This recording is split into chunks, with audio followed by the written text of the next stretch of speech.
Vishnu ശാലിനിയുടെ latest എപ്പിസോഡിൽ ആ ഓട്ടോക്കാരനങ്ങ് പോയ ശേഷം ശിവനാണെങ്കിൽ ആ ഒരു തറയിൽ കിടന്ന ചിതാഭസ്മ സഞ്ചിയോട് കൂടി ഇങ്ങനെ എടുക്കുന്നുണ്ട്. എന്നിട്ട് രേഷ്മയുടെ ബാഗും എടുക്കുകയാണ്. അന്നേരം ശാലിനി രേഷ്മയൊക്കെ ഇത് നോക്കി നിൽക്കുന്നുണ്ട്. ആ ഒരു ചിതാഭസ്മം ഇങ്ങനെ കയ്യിലെടുക്കുമ്പോൾ ശിവനാണെങ്കിൽ നെഞ്ചിലെന്തോ ഒരു വേദന പോലെ ഇങ്ങനെ തോന്നുന്നുണ്ട്. ശിവൻ അങ്ങനെ കൈ വയ്ക്കുന്നുണ്ട്. എന്നിട്ട് അത് രേഷ്മയുടെ കയ്യിലേക്ക് കൊടുക്കുന്നുണ്ട്.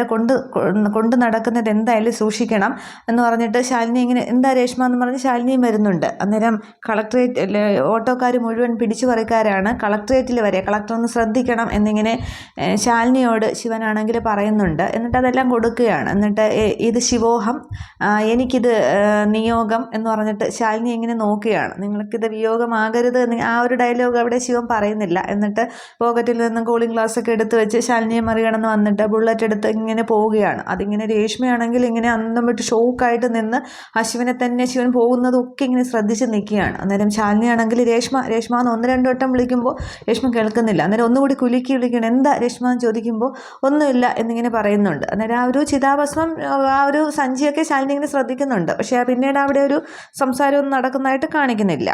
ഇതേസമയം അവിടെ ശാരദാമ്മയുടെ വീട്ടിലെ ശാരികയും ശ്യാമയും തമ്മിൽ സംസാരിക്കുന്നുണ്ട്. എന്തായിരിക്കും നമ്മളെ ഒളിപ്പിച്ച് എന്തോ അമ്മ മുറിക്കകത്ത് വെച്ചിട്ടുണ്ട്, എന്തോ ചെയ്യുന്നുണ്ട് എന്നൊക്കെ പറയുമ്പോൾ നമുക്കൊന്ന് കയറി നോക്കിയാലോ എന്ന് ശ്യാമ പറയുന്നുണ്ട്. അന്നേരം നോക്കുമ്പോൾ അവിടെ ഉമ്മറത്തിരുന്ന് ശാരദാമ്മ ഇങ്ങനെ മലക്കറിയൊക്കെ അരിയുകയാണ്. ഒരു ശ്യാമ പറയുന്നുണ്ട് എന്തായാലും അമ്മ ഇനി വരുമെന്ന് തോന്നുന്നില്ല, നമുക്ക് അകത്ത് കയറി പരിശോധിക്കാമെന്നും പറഞ്ഞ് ഒരു റൂം ലോക്കായിട്ടില്ല, അകത്ത് കയറുന്നുണ്ട്. അന്നേരം അലമാരി നോക്കുമ്പോൾ ഇത് ലോക്കാണെന്ന് ഇങ്ങനെ ശ്യാമ പറയുന്നുണ്ട്. അന്നേരം കീ എവിടെയെങ്കിലും കാണും, നീ നോക്കുക എന്ന് പറഞ്ഞൊരു കട്ടിലിൻ്റെ മെത്തയുടെ അടിയിലും പിന്നെ അടിയിലൊക്കെ നോക്കുമ്പോൾ അൽമാരിയുടെ മുകളിൽ നിന്ന് ശ്യാമയ്ക്കത് കിട്ടുന്നുണ്ട്. തുടർന്ന് അവർ അൽമാരി തുറന്ന് അവിടെയൊക്കെ പരിശോധിക്കുകയാണ്. അന്നേരം ആ ഒരു ഫയലാണ് അവർക്ക് ആദ്യം കിട്ടുന്നത്. അന്നേരം ഇനി ഇതായിരിക്കുമോ എന്ന് പറഞ്ഞിട്ട് ശാരിക അത് വായിച്ച് നോക്കുമ്പോൾ ഇതെന്തോ മെഡിക്കൽ റിപ്പോർട്ടാണ്, നീ വേറെന്തെങ്കിലും ഉണ്ടോ നോക്കുമെന്ന് പറയുമ്പോൾ ശ്യാമ വീണ്ടും അതൊക്കെ നോക്കുമ്പോൾ അവിടെ അൽമാരിയുടെ മുകളിലിരുന്ന മേശപ്പുറത്തിരുന്ന ഒരു സാധനം താഴെ വീണ് വലിയ ശബ്ദം കേൾക്കുന്നുണ്ട്. അന്നേരം പതുക്കെ എന്നിങ്ങനെ ശാരിക പറയുന്നുണ്ട്. പക്ഷെ പെട്ടെന്ന് അവരെടുത്ത് വയ്ക്കുന്നുണ്ട്. പക്ഷെ ഉമ്മർത്തിരുന്ന ശാരദാമ്മ ഇത് കേട്ടുകൊണ്ട് അകത്തേക്ക് വരുന്നുണ്ട്. അന്നേരം ശാരിക പെട്ടെന്ന് ആ ഫയലങ്ങ് പിറകിലേക്ക് ഒളിപ്പിക്കുകയാണ്. അന്നേരം എന്താ ചോദിക്കുന്നുണ്ട്. അന്നേരം ഒന്നുമില്ല എന്നിങ്ങനെ ശ്യാമ പറയുന്നുണ്ട്. അന്നേരം നിന്റെ കയ്യിൽ എന്താണെന്നും ഇങ്ങനെ ശാരികയുടെ പുറകെ നോക്കി ശാരദാമ്മ നോക്കുമ്പോൾ അതിങ്ങനെ കാണുന്നുണ്ട്. അന്നേരം ഇതെന്തിനാ നിങ്ങൾക്ക്, ഇത് എൻ്റെ മെഡിക്കൽ റിപ്പോർട്ടാണ്, മുട്ടുവേദന എന്ന് പറഞ്ഞപ്പോൾ ആ വർഗീസ് ഡോക്ടർ കുറിച്ച് തന്ന കുറേ ടെസ്റ്റൊക്കെയാണ്, ഇനിയും അയാളുടെ അടുത്ത് പോകേണ്ടി വരും എന്ന് പറയുന്നുണ്ട്. ഇതൊക്കെ നിങ്ങൾക്ക് എന്തിനാണെന്ന് ചോദിക്കുന്നുണ്ട്. ശാരദാമ്മ ഒട്ടും പരിഭ്രമിക്കാതെ തന്നെ ചോദിക്കുന്നുണ്ട്. തുടർന്ന് പൊയ്ക്കോ എന്ന് പറയുകയാണ്. അന്നേരം നിങ്ങളെ ഒളിപ്പിച്ച് ഞാൻ ഇവിടെ ഒന്നും ചെയ്യുന്നില്ല എന്ന് എന്ന് തുടങ്ങി CBI പണിയൊക്കെ CID പണിയെന്നൊക്കെ ചോദിക്കുന്നുണ്ട്. അല്ലാതെ ഇവിടെ ഒന്നുമില്ല പോയെന്നിങ്ങനെ പറയുമ്പോൾ അവരങ്ങ് ശാരദാമ്മ ദേഷിച്ചാണ് പറയുന്നത്.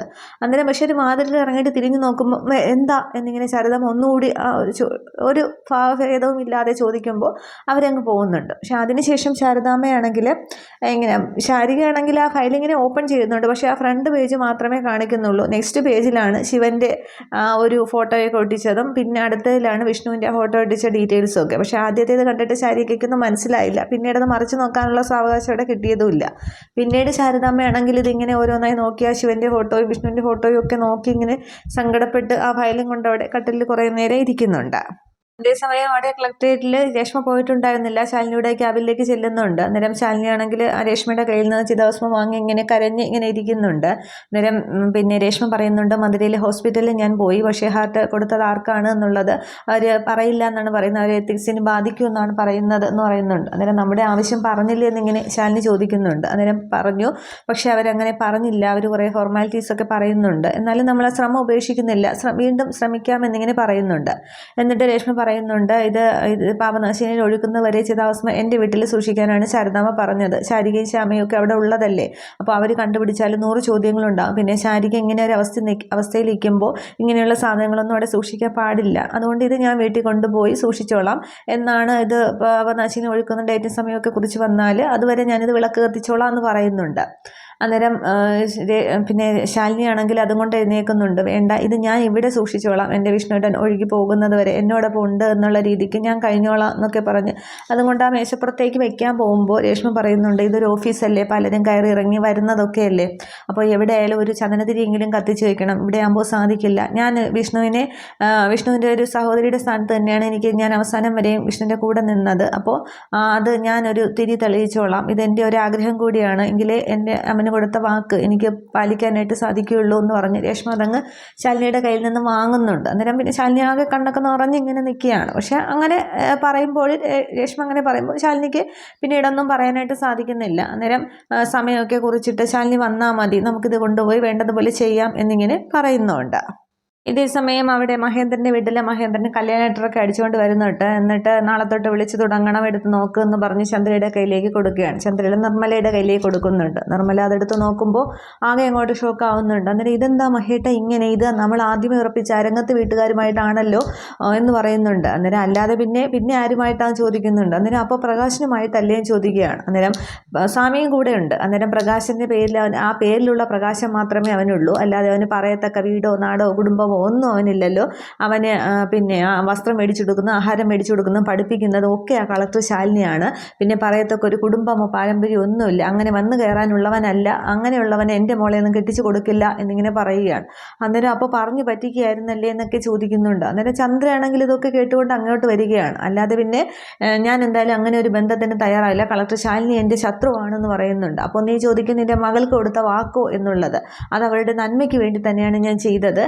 ഇനിയിപ്പോൾ നിങ്ങൾക്ക് അങ്ങനെയല്ല എന്നുണ്ടെങ്കിൽ എൻ്റെ കുടുംബത്തിൽ നിന്ന് ഇറങ്ങിക്കൊള്ളണം, പക്ഷേ മക്കളും പിന്നെ മോളും അമ്മയും ഒക്കെ ഇറങ്ങിക്കൊള്ളണം, ഇവിടെ നിന്ന് എനിക്കെതിരെ ഒന്നും ചെയ്യാനായിട്ട് പറ്റില്ല എന്നൊക്കെ പറയുമ്പോൾ ചന്ദ്ര ഇങ്ങനെ കരഞ്ഞുകൊണ്ട് നിൽക്കുന്നേ ഉള്ളൂ. നിർമ്മലയ്ക്കൊന്നും പറയാൻ സാധിക്കുന്നില്ല.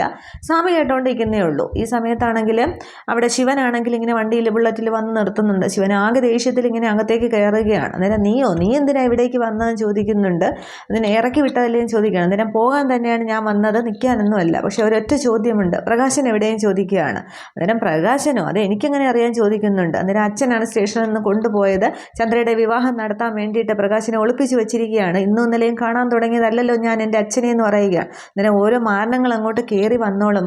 സ്വാമി സെക്യൂരിറ്റി പണി അറിയാവുന്ന ഒരു സെക്യൂരിറ്റിയെ ജോലിക്ക് നിർത്തണം, അല്ലെങ്കിൽ ഇങ്ങനെ ഓരോന്ന് കയറി വരും എന്നൊക്കെ ഇങ്ങനെ പറയുന്നുണ്ട്. അന്നേരം ഞാൻ ഇറങ്ങി പോകാൻ തന്നെയാണ് വന്നതെന്ന് പറയുകയാണ്.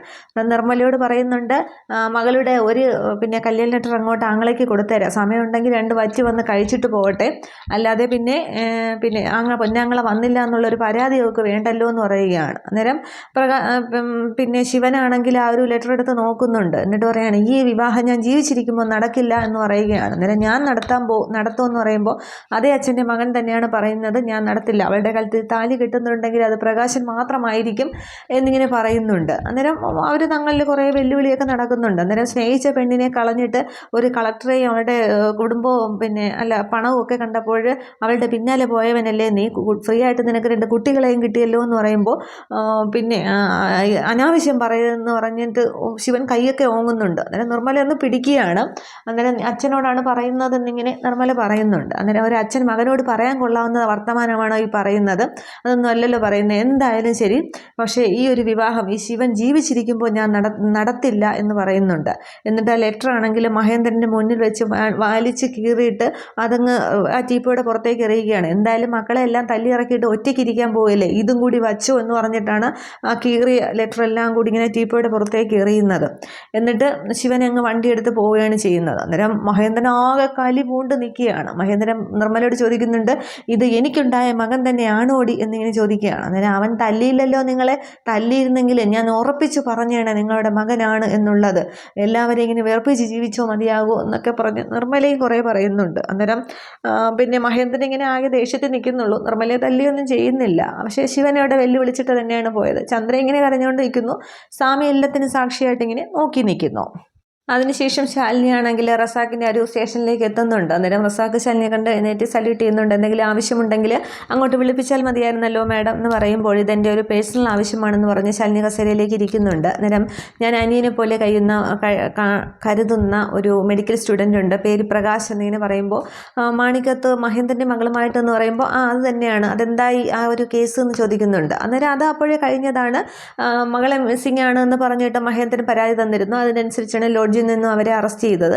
അപ്പോൾ വന്നപ്പോൾ കല്യാണം നടത്തി കൊടുക്കാമെന്നുള്ളത് മഹേന്ദ്രൻ സമ്മതിക്കുകയും ചെയ്തു, 2 വരി കൂട്ടിക്കൊണ്ട് പോവുകയും ചെയ്തു. പിന്നീട് എന്ന് പറയുകയാണ്. അന്നേരം ഇപ്പോൾ പ്രകാശൻ മിസ്സിംഗ് ആണ്, അവൾ താമസിക്കുന്ന ഹോസ്റ്റലിലേക്കോ വർക്ക് ചെയ്യുന്ന ഹോസ്പിറ്റലിലേക്കോ ചെന്നിട്ടില്ല എന്ന് പറയുകയാണ്.